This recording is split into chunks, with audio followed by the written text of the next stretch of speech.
Hi, my name is Jerome Richardson. I'm a 21-year-old college senior. I've maintained my silence up until now about my connection to the recent protests at City's Church in St. Paul, Minnesota, which is my hometown, simply because I'm focusing on finishing my degree and graduating in May. However, with an indictment looming, I fear for my safety and the threat of public doxing. Having overcome many obstacles to reach this point, I really hope to be able to complete this semester and graduate and earn my degree. On January 18th, I assisted Don Lemon during his visit to the Twin Cities by helping with logistics and connecting him with local context. Don was reporting on the situation on the ground during the occupation by DHS and ICE and Border Patrol agents. And at that time, I was proud to support his work in exposing the everyday injustices resulted from the federal government's agenda.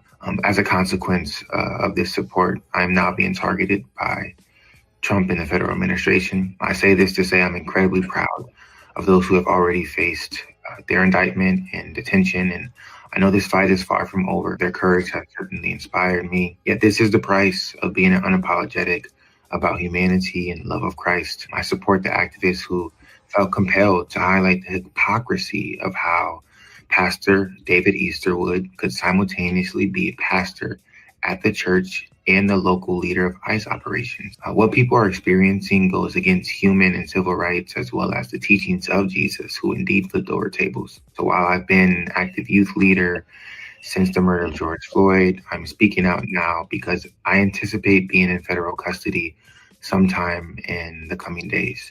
I want to share my love and gratitude and ask that you all support through three actions. Pray for my safety and my peace of mind. Do not stop fighting against this oppressive system. And please support my legal defense fund, as I am in dire need of you all's financial support and emotional support, as well as prayers. Hi, my name is Jerome Richardson. I'm a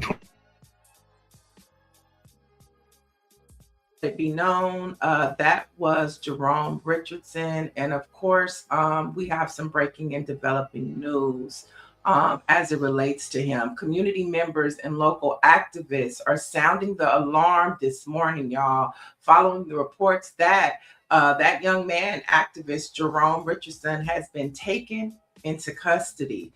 Now, this is according to on one of our Black Press papers, the Minnesota Spokesman Recorder.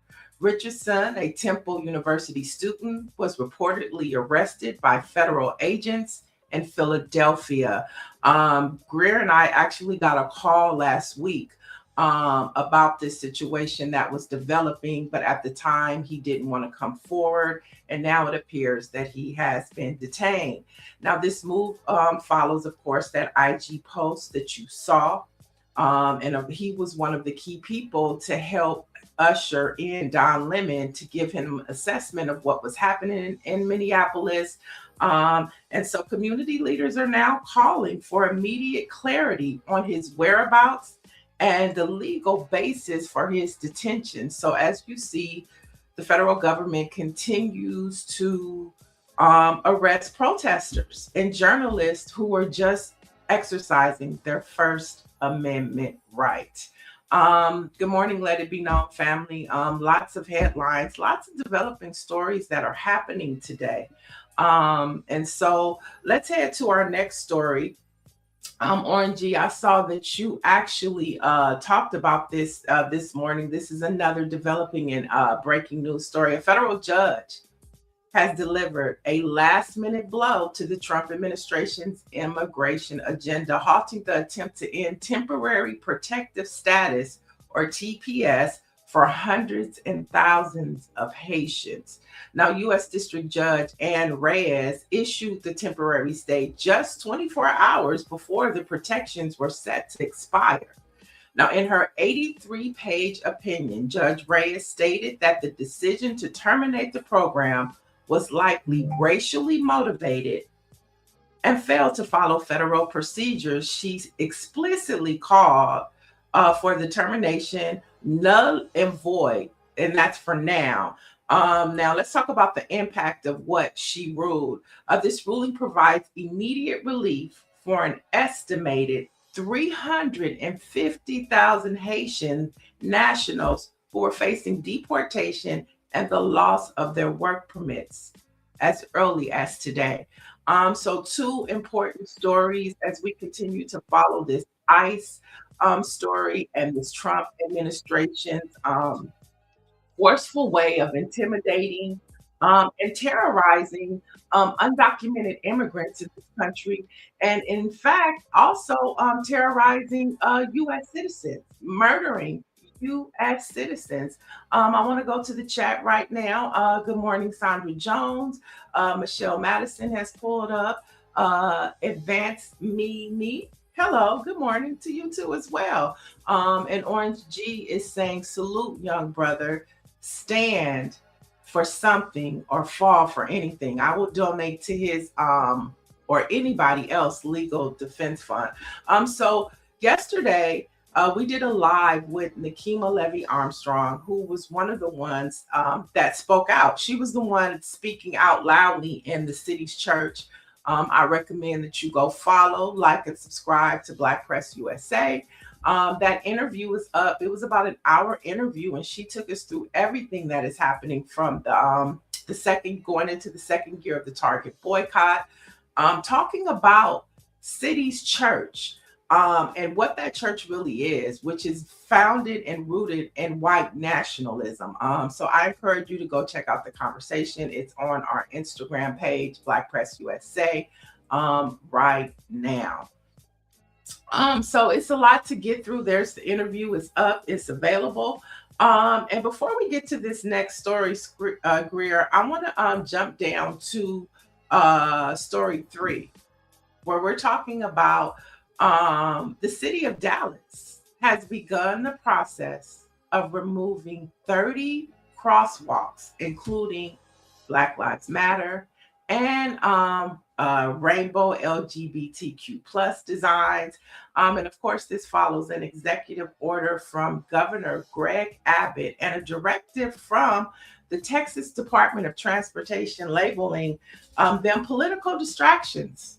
So now Black Lives Matter, queer community are being called political distractions. And they're giving the city 90 days to complete the removals or face potential cuts to state funding.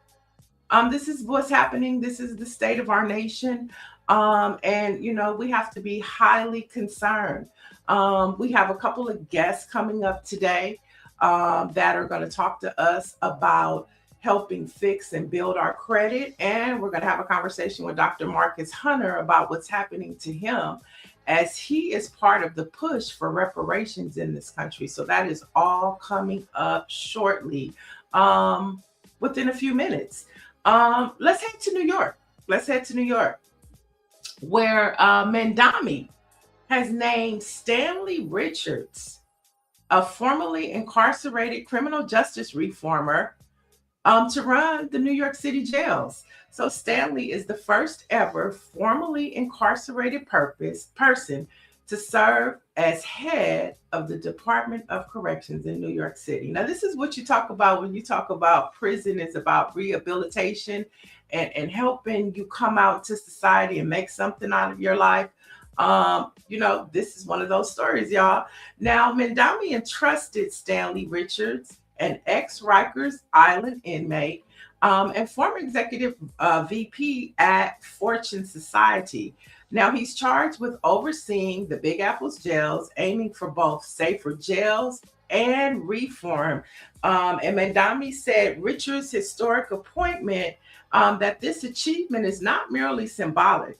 It is a testament to the thought and leadership he will bring to every member of corrections staff and incarcerated New Yorkers. So, you know, we were talking a couple weeks ago about how Mandami had no Black deputies. But we also see that he is making up his cabinet or his appointees. Some of those people are African Americans. This is huge. This is a huge win for somebody who understands what being incarcerated is. So hopefully the things that he went through, he can help fix within that system. And I know Tamika Mallory was meeting with Mandami, it was last week or week before last as well. So let's go to the chat. Let's see what the chat is saying. Mary Holiday, don't even know what you're talking about to try to listen to you. Oh, okay, Mary. You have somebody said all came in illegally, but boy, bye. And Dr. Marilyn says, wow. Yeah, that's really going on, Dr. Marilyn. So we're waiting for our guests to come on in. And as we do, let's keep the headlines going. Now, Trump has announced that he's closing the Kennedy Center, y'all. He'll close in July for a 2-year renovation. Now, the news comes as the art institution received a flood of cancellations, and he did not elaborate on how the project will be financed or how much it'll cost. Now, rumor has it, and it's circulating that a lot of this has to do with all of the cancellations that have been happening. And traditionally, the Kennedy Center at the beginning of the year in January is booked for the entire year. And so there are probably so many holes in that calendar that they couldn't, keep it open. So instead of, looking crazy, he's going to save face and he's just going to shut it down. So that's what's happening in our nation. Our president is continuing to shut everything down or destroy it because he can't make any sense of it. And so we are still waiting for our guest. She is on her way. She's here. So let's go to our first story. We're going to go back up to story 3, Greer, or story 1, which was a headline that broke yesterday. It was huge. It was surprising. Sherri Shepherd is the latest Black woman to be laid off. Now, her daytime talk show, The Sherri Shepherd Show, has been canceled, citing evolving daytime television landscape. So the production company says it will try to explore alternatives for the program on other platforms. And our final episodes are slated to air this fall. So as we see Black women across this country that are having to, pivot and redefine what they're doing, Sherri Shepherd has been entered into that group. And this comes as the latest Bureau of Labor Statistics jobs report shows a striking disparity for Black women. So here's the scenario. 91,000 women left the labor force last month, in December, compared to 10,000 men who joined the labor force in December. Now, if you look at all of 2025, men's labor force size grew over 600,000, around 600,000, right? While women grew by just 100,000, 200,000, 184,000 to be correct. Now, unemployment for Black women increased in 2025, rising to 7.3%. Okay. Now, the overall unemployment rate for workers is 4.4%. So overall, workers unemployment in this country is at 4.4%, but for Black women, it's at 7.3%. And we make up less than 13% of the population. But Black women are at 7.3%, while the nation is at 4.4%. That's saying when America gets a cold, Black folks catch pneumonia. Now, as of this month, the official U.S. Board of Labor Statistics report for January 2026 is delayed because of the shutdown. And so, although that's grim, our first guest is no stranger to the show, and she knows how to pivot when life serves you lemons or dead. She's a wealth activist, a TEDx speaker, and I'm here to show us how to break the broke code. Please welcome Constance Carter. Good morning. What's up, lady? How you doing? Finding you, I'm finding happy you. to be here. Thank you for having me. Happy for you to be here. And you know, Sherry Shepherd, the news broke, and That's now crazy. I'm just now hearing that. yeah, they broke the news yesterday, and Kelly Clarkson, her show was canceled as well yesterday. So women overall are being impacted under this Trump administration. But of course, as you heard, unemployment nationally is at 4.4%, but for Black women, it's at 7.3%. And a lot of that, a lot of those women are federal workers who have had long-standing jobs, and so they're going to have to figure out how to pivot because the job market is not sustainable. And these lifelong jobs that our parents and our grandparents had are not the same anymore, and so we have to figure out what this pivot looks like. So you've done this before. What would be your advice to Sherry Shepherd right now? Man, listen. Well, so first of all, I didn't even know until you just said it, but I think it's crazy, but I think it also breeds opportunity. And nobody wants to think about that like right now while they're going through it. I had a friend yesterday who just told me, a government worker, just told me yesterday morning, I just got laid off. And I'm like, damn. And I want to be sympathetic, but I also want to be optimistic because I think this is great. Now, everybody is not meant to be a business owner. I get it. But I think that sometimes God allows things to happen so that we can walk in our purpose. We can be in alignment with the things that we're supposed to do. And a lot of times we've overstayed our welcome in situations that weren't really meant for us. You think about Joy-Ann Reid, she had to pivot and look at what she's doing. She's still making an impact. They tried to shut her up, but she's still making an impact. Look at Roland Martin. He has his own network. Look at Don Lemon. All these people who've gotten released. Now they're building their own platforms. And I think this is precisely what we got to do, Black people. So this is sad, but exciting. You know what I'm saying? This is the new frontier for Black people. I think it's out of our pain, because we know that oh so well, out of our struggle becomes progress. It breeds greatness. And so we've been able to create some really amazing things with just the little bit that we have. So I think this is a great opportunity. If we can pull our resources together and we do this right, this can be a whole movement. This moment can be a movement. And so I think that's a good thing. Right. Now, I read somewhere where you have something called the Net 7 Collective. I do. Okay. And so, we're talking about traditional job markets, failing Black women. Can you provide a plan B that moves us from being employees to being owners? Yes. We're talking about it. Ooh, yes. So thank you for that. So yeah, I do coach Black women from all over the country. So I was once laid off.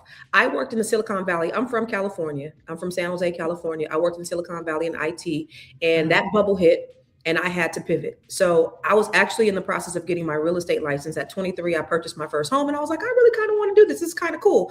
And I was like, I'm just going to do it on the side while I have my good, cushy, job. And God said different. So I ended up having to just go full time, go all in, just take off the training wheels and just do it. And I knew that I was going to have to fail. I knew sometimes I may have been embarrassed. When I first started, I had a raggedy ass car. Sometimes it worked, sometimes it didn't. Sometimes the door would fly open while I was driving clients. I'm turning my clients in the back, holding on, like all these things. And I was okay, but I overcompensated my failure or my embarrassment with my service. You just got to just do it afraid, right? And so I came from that, and I had to pivot, and I had to go all in because I was commuting. I had just had a daughter. This is 20 plus years ago. I had just had my baby, and I was commuting, and I was doing all the things, and I just said, this has to work. So I had a goal in mind. Like, this has to work. There's no plan Bs. I got to go all in. Whatever I got to do, I got to eat, sleep, breathe, drink. And I think sometimes we're just not disciplined to make it happen, or we don't, we fall short. Like, if things are not happening when we want them to, like, we can be right at the goal. You ever seen read the book, The Alchemist? He's right inches from gold. And then he turns around and goes the other way. He's right there. And so a lot of times we might be just right there, right before our breakthrough. And then when things don't happen, maybe it's not for me. And so if it's something that you really, really want to do, you got to be like Nike and just do it. So when you talked about Net 7, So, I built a real estate company in California. I built the largest Black-owned independent real estate firm in California. Did a lot of these amazing things, and had a great team. And then I went through a divorce, abruptly moved to the East Coast, to the DC area, and I've been chilling. Like, I was chilling for like 2 years. I was like, I don't want to do nothing. So I took a 2-year break, and I bought this big house, and I've been working on it and just doing all these things. But then during that time, I said, what do I really want to do? Who do I really want to impact? And that's how the Net 7 Collective was birthed. And it was really just impacting Black women who are trying to look for their next. What is it that I really want to do? How do I want to tackle this next chapter in my life? And so I just teach them those strategies. Like, there's basic things that we need to do, like, making sure your credit's good, making sure your money's good, but then building off the foundation of that. Well, here's some strategies. Here's how you invest. Here's some tactical things. Here are the things that you could do in order to increase your impact. I love that. I love that. And I want to get into that because we're about to talk about a party. We're going to have a little mini party. Hey. Party tonight. Okay. But first, I want to go back over to the chat where Gerald Lamont Gallen is saying, if you're not the CEO, job security is like white history. It doesn't exist. That's a good one, Gerald. Nancy Wall says Sherry is a comedian and has many other talents that she will do well. That's true. Gerald also says no lies detective. Somebody says do not follow Don. Dr. Marilyn says we are resilient. And then John Taylor says good morning from the Hawaiian Islands. Aloha. And Daniela Pierre says, for those who are currently employed, should be honing in on entrepreneurship mindset. And so let's talk about it. Let's do a mini party for your party tonight and see who wants to join in for the big party. Okay. Let's go. So you're not doing seminars, you're throwing parties, and we're talking about the credit party that you're having tonight. So first off, why a party? Since when did looking at a FICO score become a celebration? It's not for many. No, but there's so many things. And you know what? So I first want to say, that entrepreneurial mindset is so important. And so that CEO thing that she talked about, I think about, there's a Bible verse, Ecclesiastes 11:2, that said, have 7, no 8 revenue streams, because we never know when a disaster is going to strike, right? What happened in 2020? Oh, so it's biblical. That's biblical. A disaster struck, right? COVID. For me, 2022 was getting the divorce. I lost over $1 million, right? And I had to pivot. For other people, it could be divorce, it could be death, it could be a job loss. It's all of those things. So we have to have multiple revenue streams. You have to have something else, because you cannot depend on these white folks to make sure that you are secure for the remainder of your life. But when I early on in my career, I used to do these things called credit parties. So it was kind of like a Tupperware party. I would go to people's houses, and I just really wanted to meet people on a cellular level, right? I would go to these people's houses, just like friends and family. You gather all your friends and you have them come over, you cook, right? You cook, and then I talk to you about credit. And I'm just going to make it basic and plain, just like I talk right now, just really basic and plain way for you to understand your credit, how it works, because many people are like scared of it. They think it's the boogeyman. I remember, my parents talking about what we couldn't have, what we couldn't do because they had bad credit. I didn't know what it was. It was the boogeyman. It was ruining our life. So I vowed I would never have bad credit. Right. But life happens, and I went bankrupt and had a 379 credit score. So I know all about it. And then I had to rebuild out of that. I became a certified credit expert, and I took training, and I got my credit score up. But I used that as the blueprint to help other people. So then, I started having these parties, and I would do that, all over Northern California. And I said, as I'm thinking about different ways I can add value to people's lives, I do these master classes every Tuesday where I'm teaching some strategy, whether it's credit or it's, investing or wealth building, or writing a book or monetizing your genius, whatever it is. I do that every Tuesday at 12 for free. And so I said, well, let me bring back these credit parties, but I'll just make them virtual. So when did a credit score, FICO score, become a party? Listen, ain't no party like a Constance Carter party. I'm a party wherever I go. We're gonna have a good time. The party don't stop. All right, let's get through a couple more of these questions so we can pump this party up. What's the number one credit myth that people bring to the party that you have to immediately just say, that ain't true? I would say what people need to stop doing, because the first thing they do, people tell them to do is dispute everything. I call it the spray and paint. They just disputing everything. All right. And so what ends up happening is y'all waking up the dead. People who ain't thought about you in the last 5 years, they start calling you. They like, oh, she exists. Oh, let's start arguing her wages. Let's start harassing her. Let's get this money.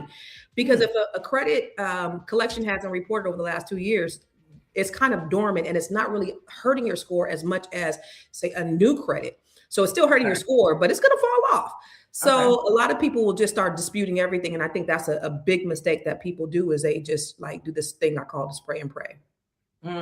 Okay, for the person sitting there with the 500 credit score or 379 like yours used to be, feeling ashamed, can they really walk out of your party with the plan to hit 700? Absolutely. But what's the time period? I did it. So for my 379, it took me about a year to get to a 700. So it's time. It's rebuilding. And like I've been there and done that. And that's the reason why I could do it with confidence and without making somebody feel embarrassed, because I've been there, done that, wrote some books about it. I got some books around here about it. Like my books, again, came out of hardship that I've had. So yeah, it's not an embarrassing thing because we all go through it. My goal is I exist to help Black people build wealth in whatever way. And I believe credit is the foundation of that wealth building. And so we got to get our credit together in order for us to get to that next level. Wealthy people don't use their own money. They use other people's money. So you talk about credit is currency. So if cash is king, what does that make a 800 plus credit score? Let's go. That means lower interest rates. That means access to more opportunities. That means more buying power. I mean, if you get into the 800 club, that means you have access to a lot more than somebody with a 500. Again, like I said, wealthy people are not using their own money when they're building wealth. Think about Elon Musk. As you know, when he bought Twitter, he didn't pay cash for it. He actually borrowed from his stock, and then he used that, you know, as his debt actually bought it. And so that's why they don't pay that much in taxes. But they're not using their own money. They have their money tied up in investments, and they're using other people's money, good debt, to purchase assets so that they can limit their liabilities. But we think that we want to pay cash for everything, and we think that we don't need good credit. But that's the difference. When I started using my credit in my business credit, my business exploded. So it opened up the door for me, and I didn't have to bootstrap everything. Okay, so we have a couple questions for you from the chat. One is a comment. Lady Leo says, "I love Constance Carter. She's the truth." All right. And then Michelle Madison says, and we have our next guest in, so we kind of got to do these in rapid fire. Michelle Madison says, what is your opinion on getting into the stock market or crypto? ASAP.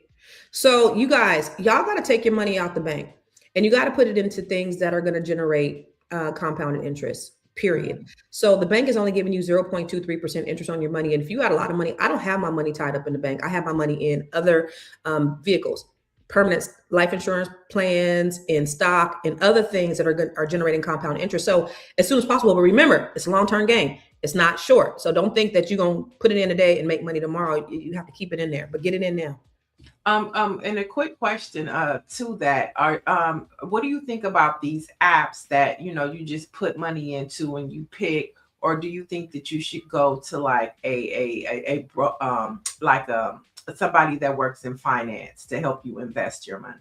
I think that you should invest in things that you know, right? If you don't know where to invest, like most of us don't have, thousands of dollars to start investing. We might have $25 or $50. You could use Robinhood and have $100. That's who I was thinking of. Yeah, go have $100 going in there a month.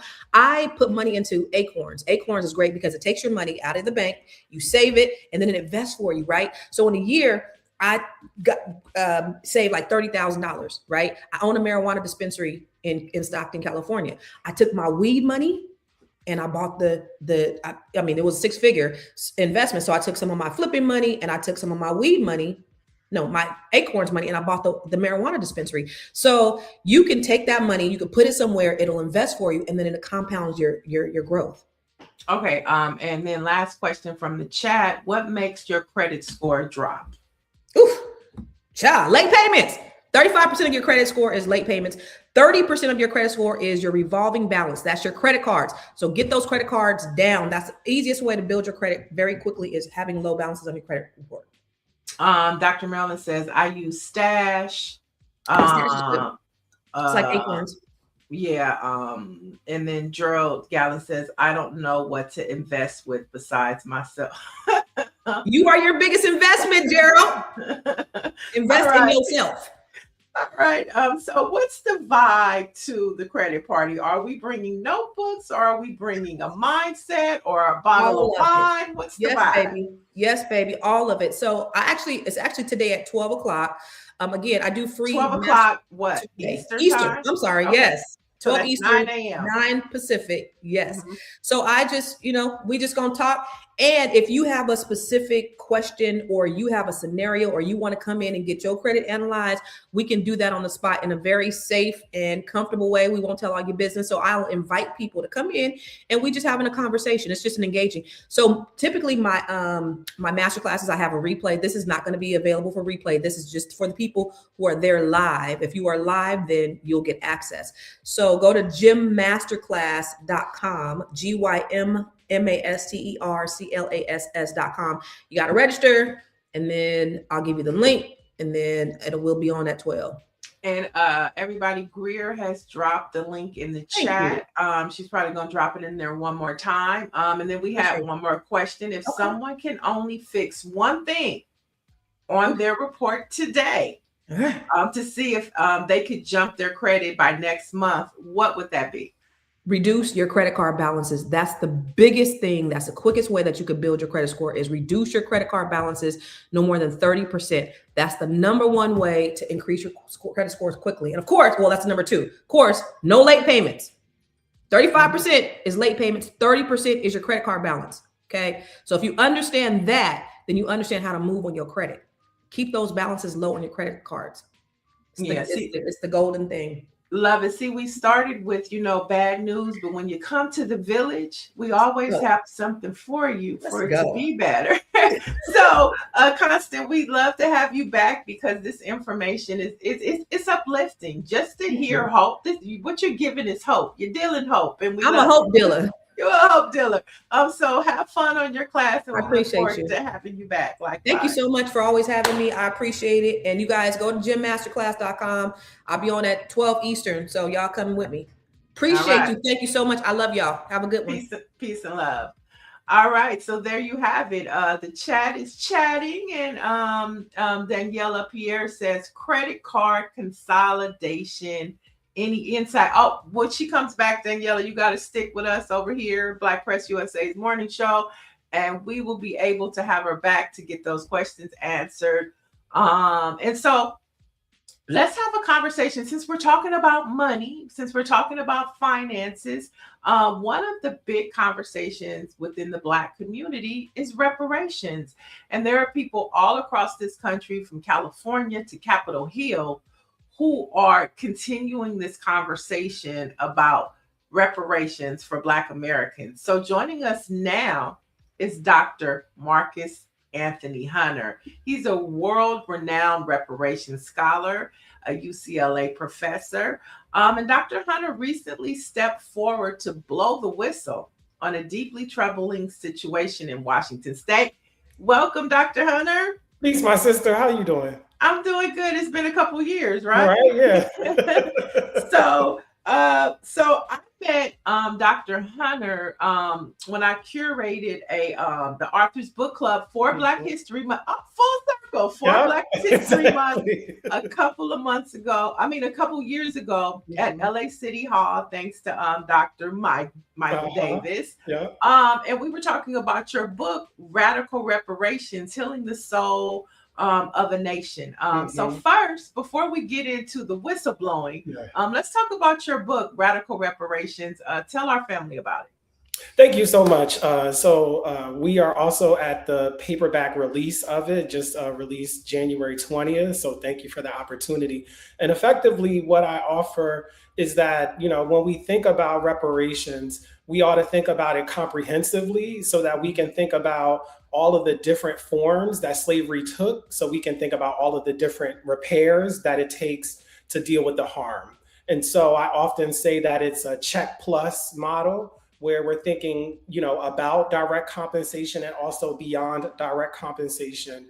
And so I talk about political reparations, intellectual reparations, legal reparations, economic reparations, spiritual, spatial, and social reparations. And those 7 forms constitute what I call radical reparations, which is what I think, Black people across the globe, African Americans in the United States, have earned more than deserve. Okay, so you can pick up that book now, available on Amazon, anywhere books are sold, right? Bookshop.org, everywhere you can get books, absolutely. All right. So let's talk about what's happening in this troubling situation that is brewing over at Washington State. Now, of course, you're a leading voice in the movement. And so what's happening at Washington State? Yeah, so Washington is one of the first states attempting a statewide reparations study. So many people are aware of California being the first in the nation. And so now we see it moving up the West Coast. So now we're in the Northwest. Okay. And my proposal was submitted on time, but quarantined by the state's internal systems for over 3 weeks during the entire evaluation window. When I asked for the debrief I was entitled to, I was denied twice until I paid for and retained legal counsel. The agency later acknowledged these issues, but said the process didn't require correction. And that raised a larger question for me, which is, can reparations be trusted if the process itself lacks integrity? And I'm still waiting on answers. So what I shared was not only the whole process I went through, which is public, but also then after exhausting all of the remedies available to me through the Department of Commerce, I then sent a letter to the first Black Attorney General in Washington State's history, Attorney General Nicholas Brown. And I am still waiting on a response, at least a confirmation of receipt of that letter. So you have the discretion in the Department of Commerce matching up against a silence, from leadership in the state where citizens would go for some sort of redress or oversight. And I thought, if I'm having this issue, this is an issue that is happening for most people.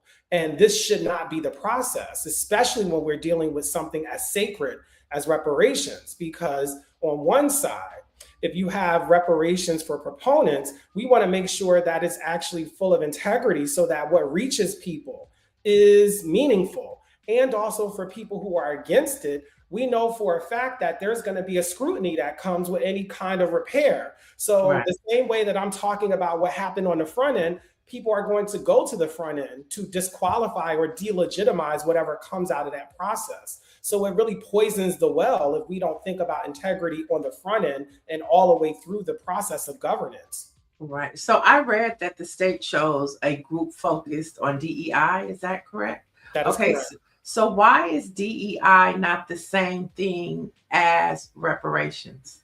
Yeah, the first thing I'll say is DEI certainly is not the same as Black, which is why they share no letters in common. There is no D, no E or I in the word Black. So we first know that there's already a distance between the words themselves. I think the other thing is that when we think about the work of reparations, it is rooted in something that begins before the idea of diversity, equity, and inclusion.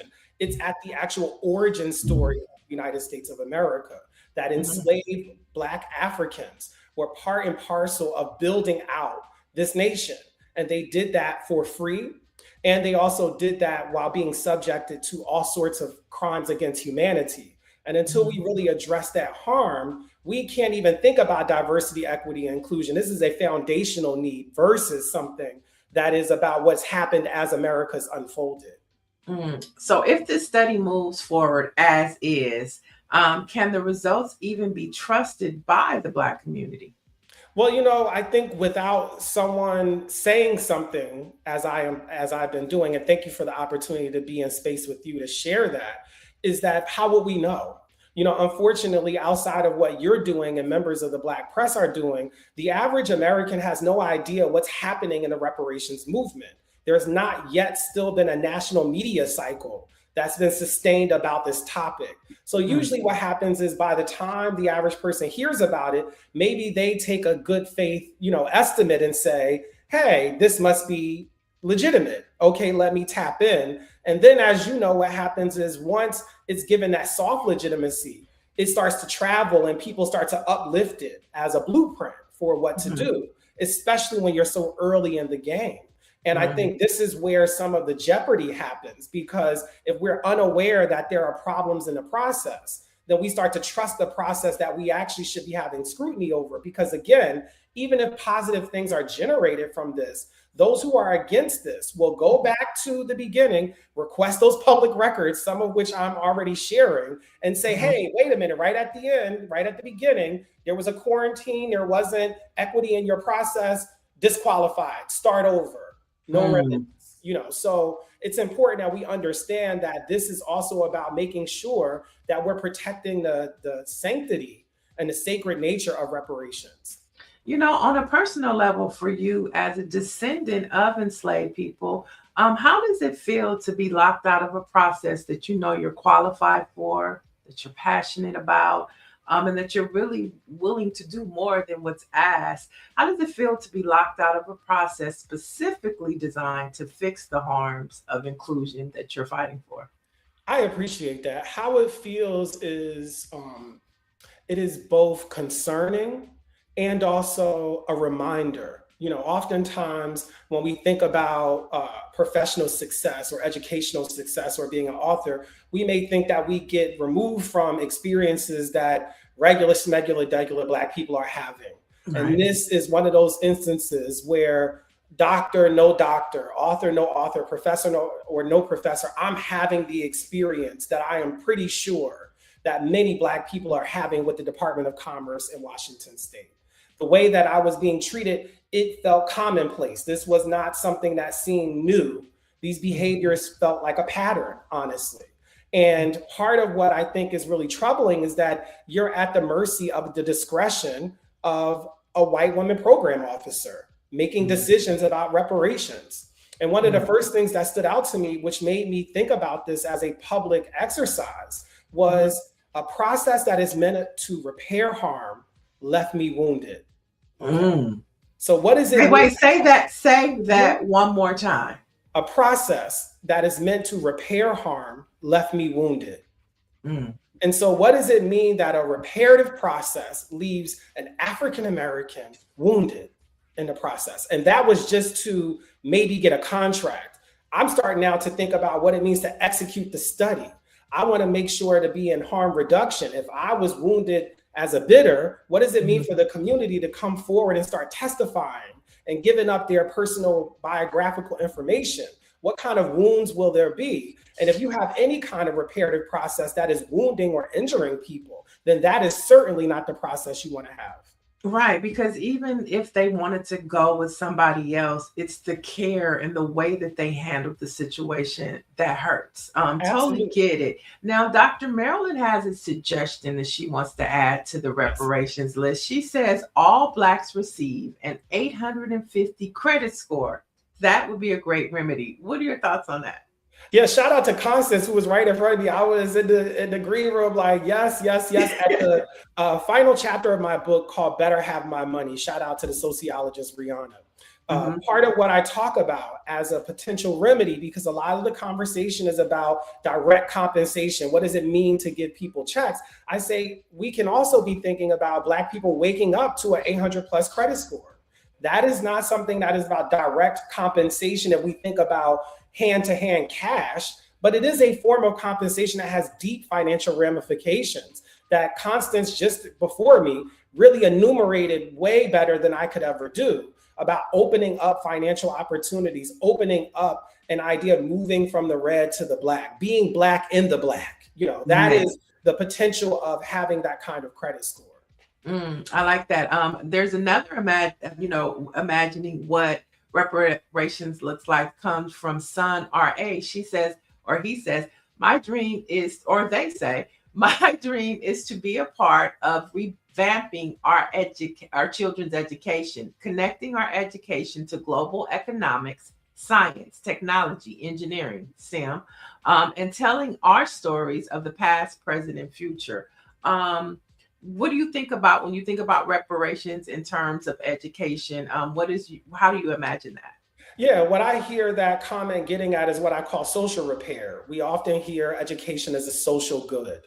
And so that's about how can we create infrastructure that educates people about the history. So our ancestors turned bondage into brilliance and survival into culture. That's an important thing to know and learn. And reparations is the unfinished work they handed to us. So if we don't govern that work with integrity, then we dishonor both the past and the future. In this moment is about making sure that we do repair right. And what we're hearing already is that percolating in the comments and folks listening and watching, that there are already all of these amazing creative designs that we have because we've been living in this experience our whole lives. We've been waiting for the opportunity to demonstrate that we have creative ideas and designs on what a bright and wonderful future looks like for us. I love that.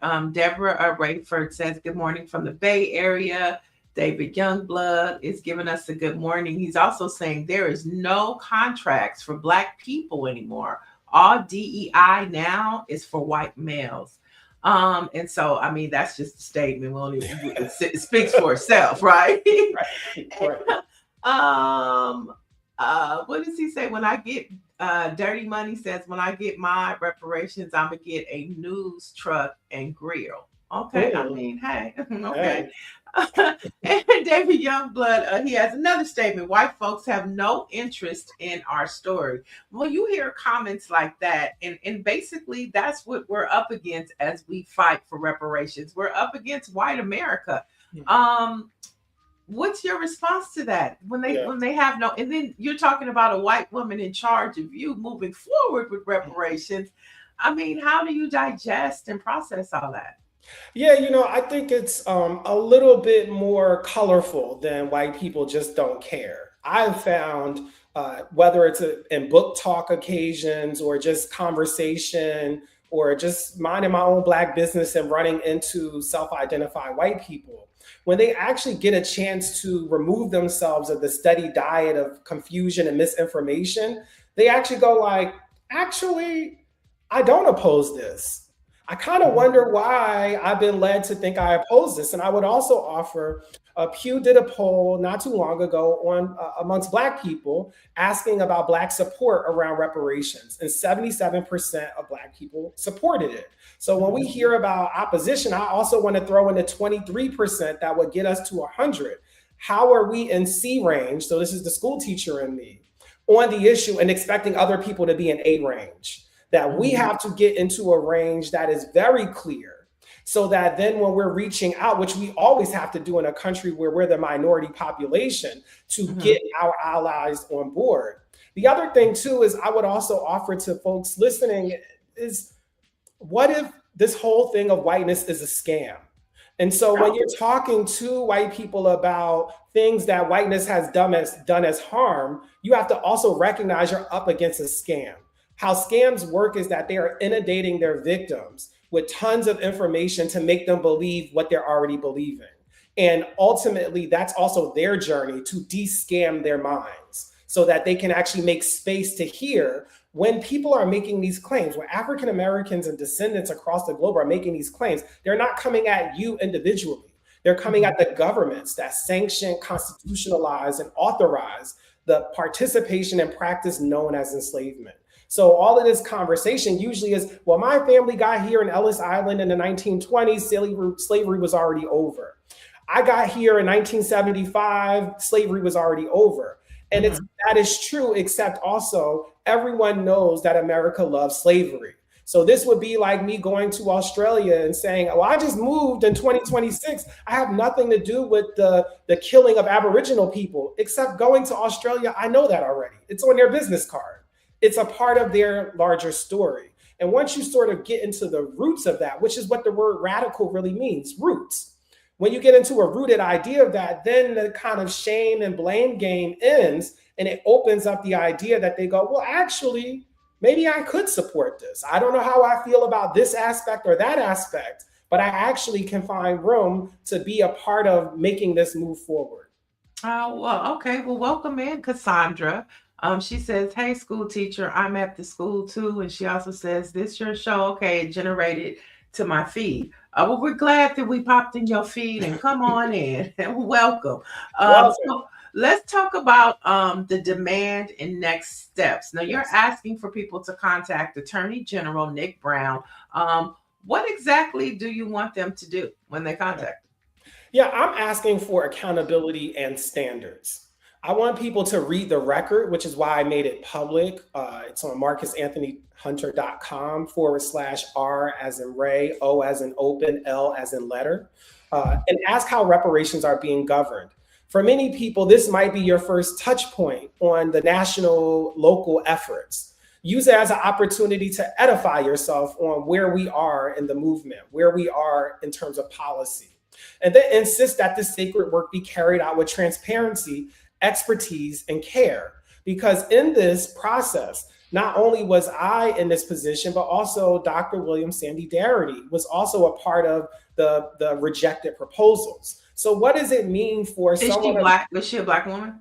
It's a black male professor, Okay. longtime economist, sociologist at Duke, who has often Mm. put forward one of the most popular understood models of direct compensation, which is focused around the black-white wealth gap. So what would it mean to inject households with several hundred thousands of dollars to try to close that gap, which you can measure over the life course of America? He has been a big proponent of that, and he was a part of another proposal that was not accepted. And so there were also only 3 proposals for an entire state. So there's a lot of different questions that I think most people would arrive at if they just had an opportunity to read the record. So I encourage people to go to the record, read it, ask for accountability and transparency in this process. That is, at the very least, what our government institutions owe us, and very much so owe the policy and practice of reparations, because again, on the positive side, should anything come from it, we want it to be sourced through integrity so that it can be meaningful and transparent. And we also want that transparency and integrity to exist, because if people come against it, they're going to go back to letter A and see if there were missteps. So a lot of times, even with people who are excited and wanting to do this, skipping over things is unhelpful to the outcome, because there will be people who go back and hold you against very specific boundaries, very specific guardrails, and making sure there's no funny business. And here, there are a lot of questions in the case of Washington State. Is there, how are we getting in contact with Attorney General Nick Brown? Do you have that information, or should we just Google it? You can Google it, but also it's in all of the documents. So I shared the documents I sent. It has all of the contact information that I utilize. The emails for folks are all in that. So Okay. it is there as an arsenal of information for people to utilize in a way that they see fit. I love how you have your call to action package together. I love it. I want to get through a couple more comments. I want you to respond to one, but this one is more of a statement from Dr. Marilyn. She says, "I love this conversation on reparations. It's electric and not the normal all or nothing I hear." Yeah, it's like, it's such a fun conversation to have. It's an important conversation, especially as we look at what's happening in our nation, and it can be so depressing, but Black folks are still moving forward and pushing forward, and we're still on the reparations path. I love it. I want you to respond to this comment from Kitten Me. She's, or he or she or they say, reparations should not be given to people living today who were not slaves. This is very unfair to give you money when basically you weren't there. What's your response to that? Yeah, when I hear the word unfair in the same conversation as reparations, I think that's getting around to why what we're doing is an important exercise. Because what does it mean for someone to be putting the word fair in a conversation that is originating in slavery? the word slavery does not go with the word fair. There's nothing about fairness that matches slavery. So when we're thinking about what a repair looks like for slavery, you always have to remember that our policy and our mission is aligned with the harm. So if the harm was unfair, okay, how do you deal with unfairness? You have to create a range of things that are specific to attend to the harms that were put upon a group of people, while everyone else got to, in many ways, benefit from another experience. So this is not about fairness or unfairness. It's about the fact that we have documented evidence of a specific group being enslaved for hundreds and hundreds of years, and that the legacy of that slavery has impacted their descendants in ways that we can pull up right now. For example, when I talk about this, I talk about how Black women, the major murderer of Black women in America is heart disease. Heart disease we can look at as rooted in right now, like your diet and your experience, or is it also genetic and epigenetic? And what we have learned from our science friends is that epigenetics are real. So even if people feel like, well, you weren't the slave on the plantation, if I do an epigenetic assessment of you, I will find deep generational patterns that exist and can be anchored in this experience that your triple great grandmother had. So it is very impossible to divorce African Americans from the experience of slavery, both in terms of our history, because it's not that long ago, and two, also in our bodies. Our bodies tell a very different record about whether or not we have any real distance from the harm that our ancestors endured. For sure. There was a lawsuit we talked about last week where over 500 women were suing this hospital down south, you know, for taking their organs and things like that popped in my mind. But one more question. I think this is important because when we talk about, and you touched on this, when we talk about technology, AI, and we're talking about having equity in these spaces, Black people are pretty much left out of big tech, right? We can't even say that we're 1% of ownership or have any of these apps and things like that. And I'm saying that because David E. Kelly says they're stealing everything from us with AI. They're putting in systems to themselves to be astronomically enriched.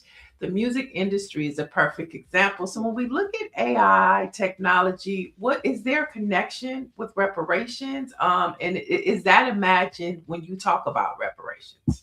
Yeah, I think one of the things that is really important to me and is a part of the model is around intellectual repair. So when we think about AI, one of the things that I think is less discussed is that in order to develop and invent these systems that we now think about as Chat or Claude or all of these other different AI technologies, is that they had to cannibalize existing information.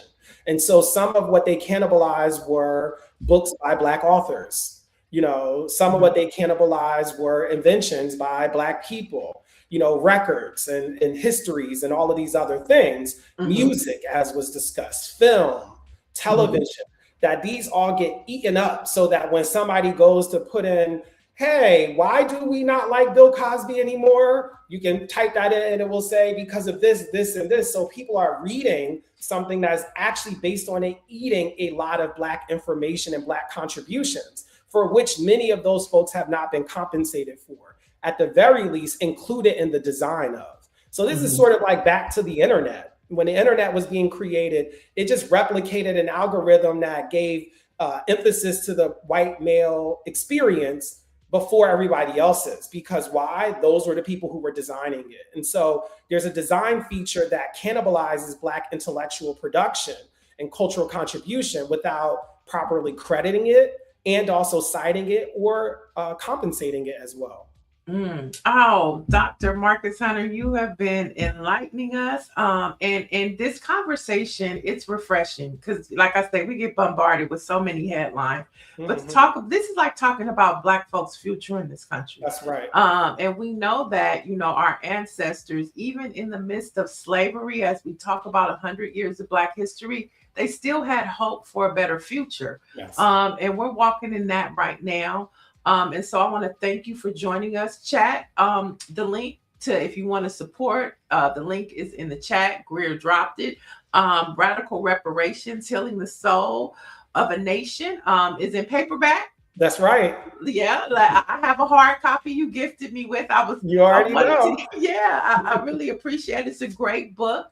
And we would love to have you back for more cultural conversations. Absolutely. Because the chat loves hearing what you have to say. They're saying very interesting. Jacqueline D. Reynolds, she's checking in from Brooklyn, New York. She said, good morning. And so the questions are coming, but we're not going to hold you because you're on the same time as me. So it's pretty early in the morning. But thank you, Dr. Hunter, and happy Black History Month. Happy Black History Month. All right. Peace and love. All right, y'all. We have a couple more headlines to get through. And since we're talking about Black history, here's some entertainment news that you might want to know. So Ava DuVernay and Byron Allen have partnered to have officially developed and feature a film called King versus the United States of America. Now, the project will chronicle Coretta Scott King's decade-long relentless pursuit of the truth behind the assassination of Dr. Martin Luther King Jr. And so this movie is in development by two powerhouses. We know that Ava DuVernay is an excellent storyteller and visionary. And we know Byron Allen has huge pockets. So this is, a huge motion picture that we should be on the lookout for. So it's coming to a theater near you. And finally, in honor of Super Bowl week, we are officially in Super Bowl week. Activities are happening. So, of course, this week we'll be bringing you different scenarios and situations and things happening for Super Bowl week. But this one is important because one of the most important elements to the Black experience is the Black church. And we know that church is magnified when you have some soul-stirring, knee-tapping gospel music, right? And so BET has announced that former NFL MVP Cam Newton, interesting choice, will host the 27th annual Super Bowl Soulful Celebration. Now, under the theme Go Higher, the lineup includes performances by Pastor Mike Jr., Layla Hathaway, Lou Russell, Miles Minnick, Jamal Roberts, and the NFL's player choir. Who knew the NFL had a choir? And the South Carolina State University Band. They're all set to perform and participate. And this will also be airing on BET. So you can check your local listings for times to watch it. And then, of course, the Super Bowl happens this Sunday. The New England Patriots, I like to say Cardi B's team, and the Seattle Seahawks will be playing. And an interesting thing that I saw is they pointed out that the New England Patriots, how Kraft the owner was at Melania's movie debut at the Kennedy Center, and he's also donated to Donald Trump's campaign versus the Seattle Seahawks owner. She's never donated to the Trump campaign, and she has a lot of philanthropic endeavors that help community. And so that was one of the things they pointed out was like, who you gonna choose? Are you gonna choose the Trumpster or the philanthropic person? So you can make that decision, or you can just keep it to the field and choose your favorite team. Orange G says, bring back In Living Color Super Bowl halftime show. Those shows made the NFL step up their game. That's where the halftime show came from. Orange G, you are right. It came from In Living Color. They sparked this, big production for Super Bowl halftime shows. And of course, we know Bad Bunny, who won huge at the Grammys. He's performing at the halftime show. There are rumors that Cardi B might hit that stage. We'll have to wait and see. And then you have Turning Point with Kid Rock. And then there's conversation that Nicki Minaj might show up over there. And that's for all the mega folks. So we'll see who'll be watching what. Or some folks might be turning into the Olympics during halftime because the Olympics are set to start on Friday. And we'll have more news about that. So Black America, we happening, we going. Spite of what's happening over there with the Trumpsters. So before we get out of here, let's jump into some Black facts. This is important. In 1870, the 15th Amendment was ratified prohibiting the denial of the right to vote based upon race, color, or previous conditions of servitude. And we know that there's a fight right now to protect the vote of people of color, particularly Black folks. And we know it all too well. So think about the 15th Amendment today. It's a little Black history fact. And last but not least, since we were talking about the Super Bowl in 2013, Beyonce reunited with Destiny's Child for the Super Bowl halftime show. It was such a great show. Beyonce came out and did her thing. And so that's it, folks. We hope you have enjoyed our guests, the headlines that we have brought to you. And in between time till tomorrow, you can head over to BlackPressUSA.com for the latest news, views, and opinions that's impacting and uplifting the Black experience. Talk to you tomorrow.